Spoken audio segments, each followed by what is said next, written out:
Hey, Carla, are you there? I just wanted to let you know that I have some plans to go out and eat with some friends tomorrow. So if you could come and pick me up around 11 to take me there, that would be lovely. Hello, Rhonda. Thank you for reaching out. I'm really sorry, but I'm going to be at work tomorrow. I don't think that I'll be able to make it over to your house by 11. Work? What do you mean, work? I thought that you worked from home. I don't see how needing to work tomorrow would keep you from coming to get me when you'll be at home all day anyway. I know, and I really am sorry, but something's come up and I'm just not going to be able to leave. Oh, come on. This will be really, really quick, I swear.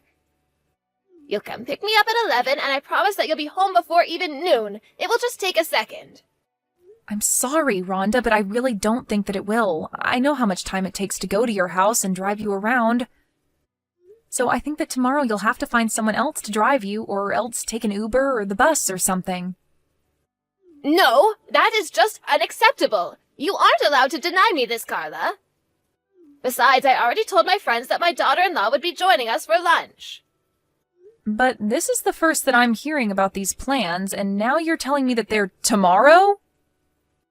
I thought I told you that I would only allow you to work if you were going to do it from home, specifically so that I could have you do things for me when I needed them. But if you can't even do that, then you should just go back to being a housewife.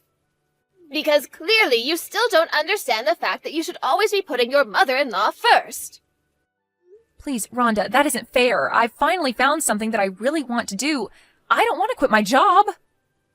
But when you have a kid, you're going to have to quit your job, won't you? That wasn't what my plan was at all, actually. I was thinking that I would still work even after I have a child.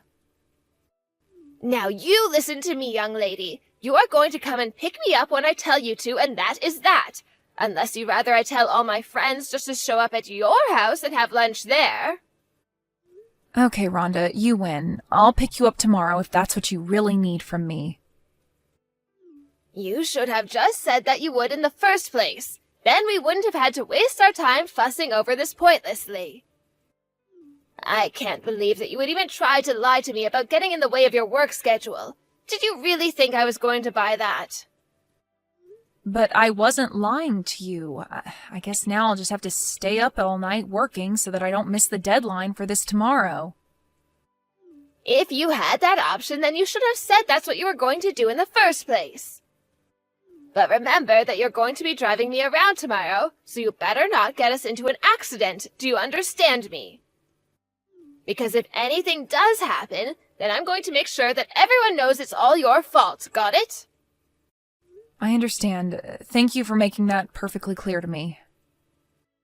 Also, I want to trace back to what you were talking about earlier about keeping your job even after you've had a child. Does that mean that you and my son are actually thinking about having a child together then? Well, if we can, I would really like to have a child with Ben, yes. I see. And here I thought that you two were never, ever going to give me any grandchildren. After all, you two have been married a whole year, and there has been nothing on that front. I understand that, but I do want you to know that Ben and I have talked about it. In fact, it was Ben who suggested that we wait a little bit before trying for one. But if you wait too long, then your ovaries are going to shrivel up and you'll run out of eggs. I mean, you're already older than 30 years old, you know, and my daughter, who's still in her 20s, already has 2 kids. So it sounds to me like you two might have just been slacking off this whole time. Rhonda, I am really sorry, but I just have to get back to work now, but we can talk more about this tomorrow if you'd like. Oh, yes, I'm sure you're just sitting thinking about how obnoxious and horrible your mother-in-law is being to you right now, aren't you? Anyways, just remember to be at my house by 11. I don't want you getting here a minute sooner or later, and I don't want to hear any complaining about how I'm getting in the way of your work. And just know that if you don't show up, there is going to be serious hell to pay. Hello there, Carla. I just wanted to say thank you so much for yesterday's meal. I really loved how you made it so flavorless and bland. Did you do that just for me? Because you don't think old people can handle flavor? Or do you also subject my poor son to that kind of cooking too? I'm really sorry that you had a problem with the dinner that I cooked last night. I only seasoned it the way that Ben says he prefers. Wait, what? You're telling me that Ben actually says he likes his food tasting like that? That is what he's told me in the past, yes. Oh, but that can't be right. Sometimes I just don't know what goes on in that head of his. But I know that he must be lying to you. I really don't think that my husband was lying about how I make him his food. In fact, he's always going on about how much he loves my cooking, if you really want to know. And you still haven't realized that he's probably just saying that as to not hurt your feelings. I know what my son likes to eat, and let me tell you that it is not the slop that you were serving us last night. He likes thick flavor and rich smells. It sounds to me like someone would be better off cooking out of a recipe book than whatever led you to make whatever you did. Anyway, speaking of Ben, he's going away on his business trip today, isn't that right? Yes, he's already left for the airport, actually. Why do you bring that up? Oh, perfect. That's just what I wanted to hear. In that case, I want you to come to my house tomorrow. I'm going to teach you how to cook and make it so that you can actually dish out something served for once. Sorry, you want me to go over to your house tomorrow? I don't think that will work. I'll be working then. Oh, there you go again, trying to use your work to get out of doing what I tell you to. So you're really telling me that you don't think you need any kind of training? Are you okay? Were you dropped on your head as a child or something? Because if you're going to be like this, I might just have to take it upon myself to make you quit your job. Rhonda, I think that Ben already talked to you about this, didn't he? He told you that it's my choice whether or not I want to work and that you shouldn't try and interfere with the fact that I am working. Now, this is something that Ben, not me, has said to you, right? So why haven't you stopped? Oh, so now you're telling me that I have to listen to whatever my sons tell me to do. I think you're forgetting who's really in charge here. That isn't what I meant, but I'm just trying to tell you that I'm not going to be quitting my job just because it's something you want me to do. How dare you say that? You're just going to ignore what your mother-in-law has to say to you? I'm not ignoring. I am very much listening to what you have to say. I'm just telling you that I'm not going to quit my job because you want me to. Now you listen here, young woman. I am your mother-in-law, and when I say jump, the only thing I should be hearing from you is how high. You really need to learn your place in this relationship. You're already on thin ice by not coming to live with me. How dare you take away my eldest son when he should be staying at home taking care of his mother in her advanced years? I'm really sorry to tell you this, Rhonda, but not living with you was actually Ben's idea. But he only reached that decision because of all the pressure that you were putting on him, weren't you? Well, you aren't going to control me like that, I can tell you that much. In fact, you should be trying to change his mind and telling him that you both should come and live with me. That's the least a daughter-in-law could do for her mother-in-law. Well, I'm sorry, but I just don't really see that happening, Rhonda. You really are just a terrible person, do you know that? Just the worst. I have no idea what my silly son was thinking when he decided it would be a good idea to marry you. Even his sister was smart enough to move in with her husband's family. And now she spends her days from sun-up to sundown being a loyal daughter-in-law to her in-laws. And I am sure that that is her way of trying to get along with her husband's family. I would really like it if we could find a way to get along too. Oh, please, of course you don't. If you really did, then you would just shut up and do as I tell you. But I know that your real goal is to keep turning my son against me until he wants nothing to do with me. But it's you and Ben who should end things. And just what do you mean by that? What do you think I mean by that? I mean that the two of you should get a divorce. After all, what's the point of being married if you're not even pregnant yet? As far as I'm concerned, that just makes you useless. And at least if the two of you did break up, then Ben might be able to find a decent wife for himself. Rhonda, I think that you're being unreasonable right now, and I really don't like you suggesting that Ben and I should get a divorce. In fact, that thought has never ever crossed either of our minds. Well, if you don't want my son to leave you, you better start pulling your weight around here. And you can start doing that by showing up to my house tomorrow. It's high time you learn what it means to be a good wife and daughter-in-law. And I don't want to hear any excuses about how you can't come because of your job. Okay then, I'll go to your house tomorrow, but let's please just try to get along.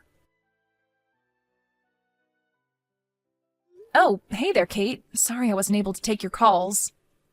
There was actually something that I was wanting to talk to you about as well, so maybe we should arrange a time we can both talk. Carla, I want to know what your deal is. How can you hurt my mom like that? My mom called me out to go and visit her at home, and she was bleeding from her head. She told me that you did that to her. What's the matter with you? I'm going to call the cops on you. I don't think that there's any need for you to go and do that.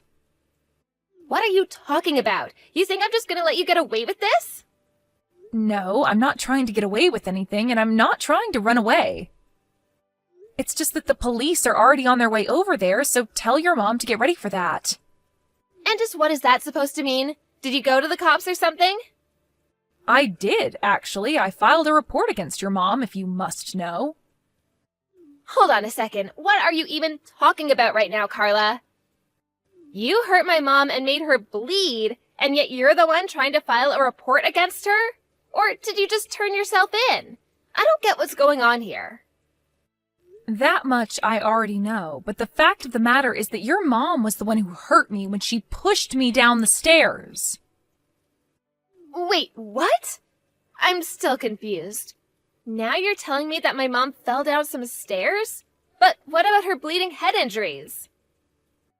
I don't know about that, but I was the one who fell down the stairs while she just stood there and watched. Carla, are you telling the truth about all of this? Of course I am. I don't have any kind of video evidence, if that's what you're after, but I do have an audio recording of it happening. I suppose that will have to serve as the proof that I have of what happened. You were recording the whole thing? But why? I'm still just confused here. I made a recording so that I would have proof of all the horrible things that your mom was saying to me. And it wasn't just this one time that she was doing this. She's been treating me horribly ever since I married your brother. I have talked about this with Ben, and it's getting to the point that we're thinking of just cutting communication off with your mom entirely. I don't believe it. Was my mom really bullying you? I really had no idea. Well, I'm very sorry that you had to find out like this. To be honest, it was something that I didn't want you to get dragged into. No, you don't have to apologize to me. I'm the one who should be sorry. I mean, I had no idea that this was going on this whole time. I appreciate you saying that, but you shouldn't feel guilty about this either, you know? I thought that if I just kept it to myself, that your mom and I would be able to work things out between ourselves, but I guess there was never even a chance of that happening, and I see that now. You know, I also know what it's like to have your in-laws bully you. What do you mean by that? It's just that, well, my husband's parents have also been bullying me ever since I moved in with them. You're kidding me, but when your mom talks about it, she makes it sound like things are going great for you. But I guess I never did ask you yourself about how things are going. I know, but it's really okay. I understand the feeling of not wanting to bother others with what you think is something you can handle on your own. But this isn't about me. It's about you and my mom. I'll tell her what you've told me and explain to her that she's in big trouble. I really am so sorry for sucking you into this, Kate, but thank you so much for understanding. Of course I understand. And thank you for telling me about this. Carla, are you there? I was wondering if you and I could have a little chat. Maybe I could go over to your house and we could discuss things just the two of us. I thought that both of your children made it very clear to you that you are not to get near me, no? Of course. But then maybe I should just text you about what I wanted to talk about. I just really want to apologize for what happened the other day. I really didn't mean to do it on purpose, and I want you to know that. Really? Because I've replayed it in my head over and over again, and I don't see how it could have been anything but intentional. I even recorded the things you were saying to me right before it happened, right before you shoved me down those stairs. So I really don't think that anyone is buying that what you did was accidental. Well, okay, so I gave you a small little push, but it was just a little joke. I don't care if you thought it was a joke. It resulted in me breaking some bones. Not only that, but then you tried to tell people that I was the one who shoved you down the stairs. You're right, but it was just because I was so worried that people might blame me. Well, they should. It was all your fault that I fell in the first place. What is even the point of this conversation? I'm leaving. Wait, no, Carla, don't. Because I really am so sorry about this. Can't you go to the police and explain to them that this was all a big mistake? But it isn't a mistake. We know exactly what happened, and you did what you did on purpose.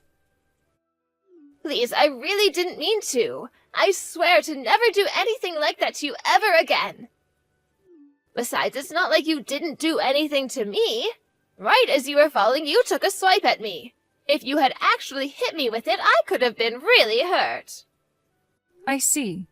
So you really think that those two things are equivalent, then? I don't know why I thought that you might actually have reflected on what you did. No, please don't go. I really have thought about what I did. I know that it was wrong of me to do that to you. So, can you please just talk to my children and tell them to not leave me? I don't know how I'm supposed to live with myself if they leave me like this. I need you to forgive me so that they can forgive me too. You have got to be kidding me, right? You want me to forgive you for totally selfish reasons? But if you don't do this for me, then I'm never going to be able to see my family ever again. Don't you realize that? I just need you to go talk to my children and the cops and tell them that this was all just one big mistake. And just why should I go and do all of this for you when you haven't even given me a real apology? You're asking for all of this just for your own benefit when you haven't shown any remorse for what you've done to me. Look, I know that I might have pushed you down the stairs and that you hurt yourself falling down, but you have to realize that I didn't have that much family left. I mean, my kids are basically all I have left now, and if I don't have them, then who am I supposed to have to take care of me when I get older? Incredible. I really just don't even know what to say to that. But honestly, it isn't up to me how your children decide to interact with you. But you could change their minds if you just told them that you weren't mad at me anymore. Please, I need them to forgive me for this. I'm begging you here. You don't know what this is going to do to me. I don't have any more kids in my life. You can beg me for this all you want, but I don't think that anything is going to change until you realize that you've done this all to yourself. I've tried explaining to you over and over again that I had my own life and career to worry about, and yet you constantly kept trying to control me. Then Ben went away for his business trip, and you tried to wedge yourself into my life even more than before. And all the while you were saying all kinds of terrible things to me. Did you think that I wasn't being patient with you? That I didn't have my own limits of what I would take from you? That you could just treat people like that without any consequences? I am so sorry, Carla. You have to believe me. I mean, you know that I never really wanted you and Ben to get divorced, right? I was just saying a bunch of stupid things. I just hope that if I talked to you like that it might have pushed you to be a better wife. And that's why you had to push me down the stairs? How was that supposed to make me into a better wife, huh? I just wasn't thinking in that moment, and my arms just moved of their own, I swear. You have to forgive me. It was just an accident. I have already told you that I am not going to forgive you for what you did to me. But I'm your mother-in-law, your husband's mother. You can't just cut me out of your lives like that. For the last time, I am not the one making that decision. If you don't want your children to stop talking to you, then you need to go and talk to them. But as far as I'm concerned, you and I are not family. Please, don't say anything. I am so sorry for everything. I promise to never ever try to interfere in your life ever again. I won't even be mean to you, and I won't order you around like I did before. I'll do all of that if you just say that you'll forgive me. I really can't believe that you think that's what's going to solve all of this. An apology has no meaning if there's no intent behind it. I have to say that you are just not the person that I thought you were when we first met. I am nothing but disappointed in you. Carla, I'm so sorry. For everything. No, you're not. And that's the problem. But hopefully you've learned your lesson from this and can be a better mother-in-law in the future. Of course, it doesn't mean we'll ever let you back into our lives after what you've done. After that, Ben and I talked, and we finally settled on dropping the charges that I was going to press against his mother. Instead, we served her with the full bill for my injuries and made her sign on to a restraining order to keep her away from me. Although it was unlikely that the court would have sent a woman of her age to jail, our settlement was a good way to ensure that she would keep away from us. After that, I blocked her on every medium imaginable. I heard from Ben, however, that rumors were spreading around Rhonda's neighborhood about what she did to me. Apparently, Rhonda was so humiliated that she doesn't even leave the house anymore. Afraid of being known as the person who harmed her daughter-in-law and lost her family, Rhonda decided that she had to move away. Now, not even her children know where she is or what she might be doing these days. A few months later, I heard that Kate and her husband talked about what she was going through and that the two of them decided to move out of his parents' house. Ever since then, Kate has seemed much less stressed than before.